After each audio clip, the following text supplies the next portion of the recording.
ফাদি আবু সালাহ, তোমাকে দেখার আগে জানা ছিল না মানুষের পা কেড়ে নিলে তার পিঠে গজায় ডানা, আর হাঁটতে বাধা দিলে মানুষ শিখে যায় উড়তে।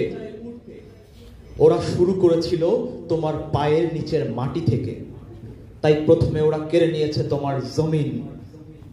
দেশ নামের যে একচিলতে জেলখানায় তুমি থাকতে, সে জমিন শত শত শহীদের ভিড়ে কবেই হয়ে গেছে মর্তের জান্নাত।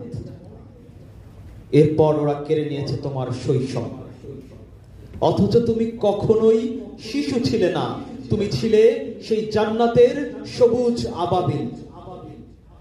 আব্রাহার হস্তি বাহিনীর উপর কঙ্কর ছুঁড়ে যেভাবে তছনছ করে দিয়েছিল, আজ তাবৎ পৃথিবী জানে তুমি সেই আবাবিল।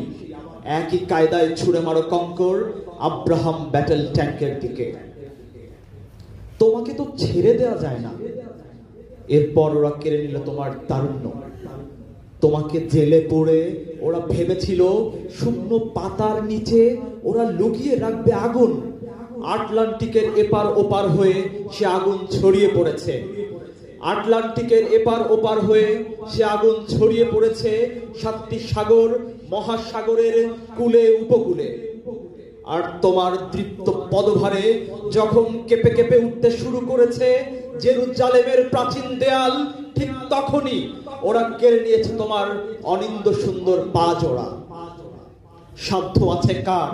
কিভাবে থামাবে ওরা তোমার 4 চাকার হুইল চেয়ার? ওরা জানতো হুইল চেয়ারে বসেও বৃদ্ধ ইমাম শেখ ইয়াসিন ছিলেন কতটা অপ্রতিরোধ্য।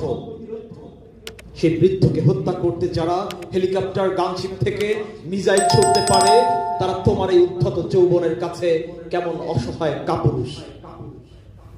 ওরা জেনে গেছে তোমার প্রাণ শক্তির উৎস। ওরা জেনে গেছে এই ফিলিস্তিনের মাটিতেই ডেভিডের ছোড়া ঢিলের আঘাতে কিভাবে পরাজিত হয়েছিল জালিম গলিয়াত। হে ফাদি আবু সালাহ, হে পাথর ছোড়া আবাবিল, তাই আজ ওরা কেড়ে নিল তোমার জীবন। আহা জান্নাতের সবুজ পাখি, আহা জান্নাতের সবুজ পাখি, তোমাকে দেখার আগে জানা ছিল না পাহীন মানুষের পিঠে গজায় এমন উড়াল টানা। আমরা জানি তুমি ফিরে আসবে বলেই দিয়েছ এই উজাড় উড়াল। আমরা প্রতীক্ষায় আছি, ঝাঁকে ঝাঁকে ফিরে আসো আবাবিল, ঝাঁকে ঝাঁকে।